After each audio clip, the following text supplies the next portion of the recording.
بسم اللہ الرحمن الرحیم۔ السلام علیکم۔ معراج کا قصہ۔ نبوت کے 12ویں سال نبی صلی اللہ علیہ وآلہ وسلم نے رات کا سفر مکہ سے یروشلم اور وہاں سے آسمان تک کیا۔ اس کا سفر جسے تاریخ میں معراج عرش کے نام سے جانا جاتا ہے، یہ ایک حقیقی جسمانی سفر تھا، اور یہ صرف ایک خواب نہیں تھا، بلکہ یہ وہ وقت تھا جب اللہ تعالیٰ نے مسلمانوں کو پنجگانہ نمازیں پڑھنے کا حکم دیا۔ اللہ تعالیٰ کا ارشاد ہے، وہ اللہ ان سب چیزوں سے پاک ہے جو یہ اس کے ساتھ شریک ٹھہراتے ہیں، جس نے اپنے بندے محمد صلی اللہ علیہ وآلہ وسلم کو رات کے وقت مسجد الحرام مکہ میں سے سب سے دور مسجد تک کے سفر پر لے گیا، یروشلم میں وہ پڑوس جن میں ہم نے برکت دی ہے، تاکہ ہم اسے محمد صلی اللہ علیہ وآلہ وسلم کو آیتیں، دلائل، سبق، نشانیاں وغیرہ دکھائیں۔ بے شک وہ سننے والا اور دیکھنے والا ہے۔ القرآن پارہ نمبر 17 آیت نمبر 1۔ عباس بن مالک رضی اللہ تعالیٰ عنہ سے روایت ہے کہ مالک بن سعد رضی اللہ تعالیٰ عنہ کہتے ہیں کہ رسول اللہ صلی اللہ علیہ وآلہ وسلم نے ان سے اپنے رات کا سفر بیان کیا۔ فرمایا، جب میں الحاتم یا الحجر میں لیٹا ہوا تھا کہ میرے پاس ایک صاحب جبرائیل علیہ السلام آئے اور میرا سینہ چاک کیا۔ قتادہ نے بیان کیا کہ میں نے انس رضی اللہ تعالیٰ عنہ سے سنا، وہ بیان کرتے تھے کہ یہاں سے یہاں تک۔ میں نے جارود سے سنا جو میرے قریب ہی بیٹھے تھے، پوچھا کہ انس رضی اللہ تعالیٰ عنہ کی اس لفظ سے کیا مراد تھی، تو انہوں نے کہا کہ حلق سے ناف تک چاک کیا۔ قتادہ نے بیان کیا کہ میں نے انس رضی اللہ تعالیٰ عنہ سے سنا، انہوں نے بیان کیا کہ نبی کریم صلی اللہ علیہ وآلہ وسلم کے سینے کے اوپر سے ناف تک چاک کیا، پھر میرا دل نکالا اور ایک سونے کا تشت لایا گیا جو ایمان سے بھرا ہوا تھا، اس سے میرا دل دھویا گیا اور پہلے کی طرح رکھ دیا گیا۔ اس کے بعد ایک جانور لایا گیا جو گھوڑے سے چھوٹا اور گدھے سے بڑا اور سفید تھا۔ جارود نے انس رضی اللہ تعالیٰ عنہ سے پوچھا، ابو حمزہ، کیا وہ براق تھا؟ آپ رضی اللہ تعالیٰ عنہ نے فرمایا کہ ہاں، اس کا ہر قدم اس کے منتہائے نظر پر پڑتا تھا۔ نبی کریم صلی اللہ علیہ وآلہ وسلم نے فرمایا کہ مجھے اس پر سوار کیا گیا اور جبرائیل مجھے لے کر چلے۔ آسمان دنیا پر پہنچے تو دروازہ کھلوایا گیا۔ پوچھا گیا، کون صاحب ہیں؟ انہوں نے بتایا کہ جبرائیل علیہ السلام۔ پوچھا گیا، اور آپ کے ساتھ کون ہیں؟ آپ نے بتایا کہ محمد صلی اللہ علیہ وآلہ وسلم۔ پوچھا گیا کہ انہیں بلانے کے لیے آپ کو بھیجا گیا تھا؟ انہوں نے جواب دیا کہ ہاں۔ اس پر آواز آئی، انہیں خوش آمدید، کیا ہی مبارک آنے والے ہیں وہ، اور دروازہ کھول دیا۔ جب میں اندر گیا تو میں نے وہاں آدم علیہ السلام کو دیکھا۔ جبرائیل علیہ السلام نے فرمایا، یہ آپ کے جد امجد آدم علیہ السلام ہیں، انہیں سلام کیجیے۔ میں نے ان کو سلام کیا اور انہوں نے جواب دیا اور فرمایا، خوش آمدید نیک بیٹے اور نیک نبی۔ جبرائیل علیہ السلام اوپر چڑھے اور دوسرے آسمان پر آئے، وہاں بھی دروازہ کھلوایا۔ آواز آئی، کون صاحب آئے ہیں؟ بتایا کہ جبرائیل علیہ السلام۔ پوچھا گیا، آپ کے ساتھ اور کوئی صاحب بھی ہیں؟ کہا، محمد صلی اللہ علیہ وآلہ وسلم۔ پوچھا گیا، کیا آپ کو انہیں بلانے کے لیے بھیجا گیا تھا؟ انہوں نے جواب دیا کہ ہاں۔ پھر آواز آئی، انہیں خوش آمدید، کیا ہی اچھے آنے والے ہیں وہ۔ پھر دروازہ کھلا اور میں اندر گیا تو وہاں یحییٰ علیہ السلام اور عیسیٰ علیہ السلام موجود تھے، یہ دونوں خالہ زاد بھائی ہیں۔ جبرائیل علیہ السلام نے فرمایا، یہ عیسیٰ اور یحییٰ علیہ السلام ہیں، انہیں سلام کیجیے۔ میں نے سلام کیا اور ان حضرات نے میرے سلام کا جواب دیا اور فرمایا، خوش آمدید نیک نبی اور نیک بھائی۔ یہاں سے جبرائیل علیہ السلام مجھے تیسرے آسمان کی طرف لے کر چڑھے اور دروازہ کھلوایا۔ پوچھا گیا، کون صاحب آئے ہیں؟ جواب دیا کہ جبرائیل۔ پوچھا گیا، آپ کے ساتھ کون صاحب آئے ہیں؟ جواب دیا کہ محمد صلی اللہ علیہ وآلہ وسلم۔ پوچھا گیا کہ انہیں لانے کے لیے آپ کو بھیجا گیا تھا؟ جواب دیا کہ ہاں۔ اس پر آواز آئی، انہیں خوش آمدید، کیا ہی اچھے آنے والے ہیں وہ۔ دروازہ کھلا اور جب میں اندر داخل ہوا تو وہاں یوسف علیہ السلام موجود تھے۔ جبرائیل علیہ السلام نے فرمایا، یہ یوسف ہیں، انہیں سلام کیجیے۔ میں نے سلام کیا تو انہوں نے جواب دیا اور فرمایا، خوش آمدید نیک نبی اور نیک بھائی۔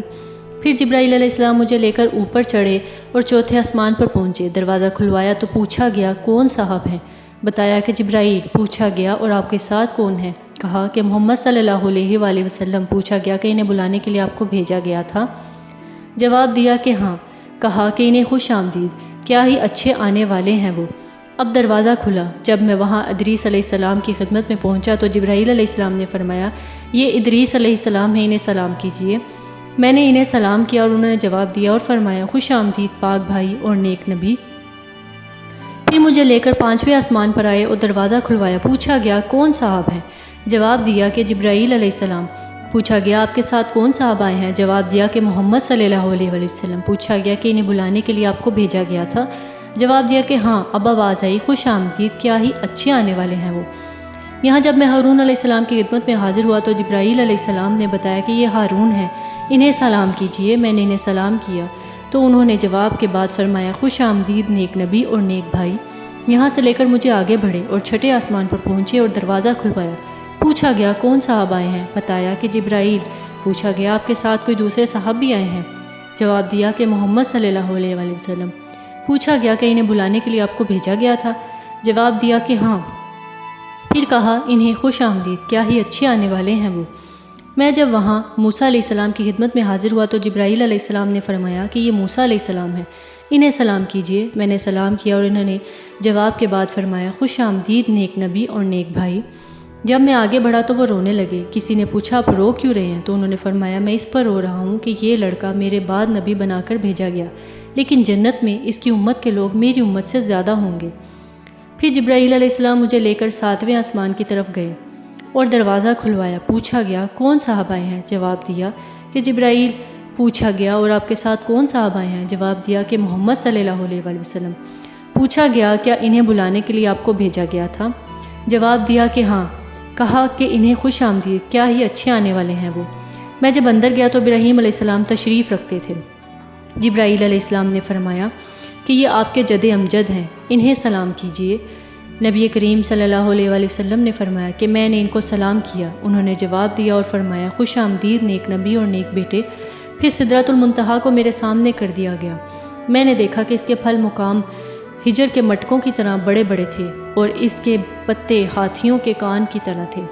جبرائیل علیہ السلام نے فرمایا کہ یہ سدرۃ المنتہا ہے۔ وہاں میں نے 4 نہریں دیکھیں، 2 باطنی اور 2 ظاہری۔ میں نے پوچھا ہے جبریل یہ کیا ہیں؟ انہوں نے بتایا کہ جو 2 باطنی نہریں ہیں وہ جنت سے تعلق رکھتی ہیں اور جو 2 ظاہری نہریں ہیں نیل اور فرات ہیں۔ پھر میرے سامنے بیت المعمور کو لایا گیا۔ وہاں میرے سامنے ایک گلاس میں شراب، ایک میں دودھ اور ایک میں شہد لایا گیا۔ میں نے دودھ کا گلاس لے لیا تو جبرائیل علیہ السلام نے فرمایا یہی فطرت ہے اور آپ اس پر بھی قائم ہیں اور آپ کی امت بھی۔ پھر مجھ پر روزانہ 50 نمازیں فرض کی گئیں۔ میں واپس ہوا اور موسیٰ علیہ السلام کے پاس سے گزرا تو انہوں نے پوچھا کس چیز کا آپ کو حکم ہوا ہے؟ میں نے کہا کہ روزانہ 50 وقت کی نمازوں کا۔ موسیٰ علیہ السلام نے فرمایا لیکن آپ کی امت میں اتنی طاقت نہیں ہے، اس سے پہلے میرا واسطہ لوگوں سے پڑ چکا ہے اور بنی اسرائیل کا مجھے تلخ تجربہ ہے، اس لیے آپ اپنے رب کے حضور میں دوبارہ جائیے اور اپنی امت پر تخفیف کے لیے عرض کیجیے۔ چنانچہ میں اللہ تعالیٰ کے دربار میں دوبارہ حاضر ہوا اور تخفیف کے لیے عرض کی تو 10 وقت کی نمازیں کم کر دیں گی۔ پھر میں جب واپسی میں موسیٰ علیہ السلام کے پاس سے گزرا تو انہوں نے پھر وہی سوال کیا۔ میں دوبارہ بارگاہ رب تعالیٰ میں حاضر ہوا اور اس مرتبہ بھی 10 وقت کی نمازیں کم ہوئیں۔ پھر میں موسیٰ علیہ السلام کے پاس سے گزرا تو انہوں نے وہی مطالبہ کیا۔ میں نے اس مرتبہ بھی بارگاہ رب تعالیٰ میں حاضر ہو کر 10 وقت کی نمازیں کم کرائیں۔ موسیٰ علیہ السلام کے پاس سے پھر گزرا تو انہوں نے اپنی رائے کا اظہار کیا۔ پھر بارگاہ الہی میں حاضر ہوا تو مجھے 10 وقت کی نمازوں کا حکم ہوا۔ میں واپس ہونے لگا تو آپ نے پھر وہی کہا۔ اب بارگاہ الہی میں حاضر ہوا تو روزانہ صرف 5 وقت کی نمازوں کا حکم باقی رہا۔ موسیٰ علیہ السلام کے پاس آیا تو آپ نے دریافت فرمایا اب کیا حکم ہوا؟ میں نے موسیٰ علیہ السلام کو بتایا کہ روزانہ 5 وقت کی نمازوں کا حکم ہوا ہے۔ فرمایا کہ آپ کی امت اس کی بھی طاقت نہیں رکھتی، میرا واسطہ آپ سے پہلے لوگوں سے پڑ چکا ہے اور بنی اسرائیل کا مجھے تلخ تجربہ ہے۔ اپنے رب کے دربار میں پھر حاضر ہو کر تخفیف کے لیے عرض کیجیے۔ نبی کریم صلی اللہ علیہ وآلہ وسلم نے فرمایا رب تعالیٰ سے بہت سوال کر چکا، اب مجھے شرم آتی ہے، اب میں بس اسی پر راضی ہوں۔ نبی کریم صلی اللہ علیہ وآلہ وسلم نے فرمایا کہ پھر جب میں وہاں سے گزرنے لگا تو ندا آئی، میں نے اپنا حکم جاری کر دیا اور اپنے بندوں پر تخفیف کر چکا، یعنی اپنے بندوں کا بوجھ ہلکا کر چکا۔ صحیح بخاری 3887۔ سبحان اللہ، بہت شکریہ۔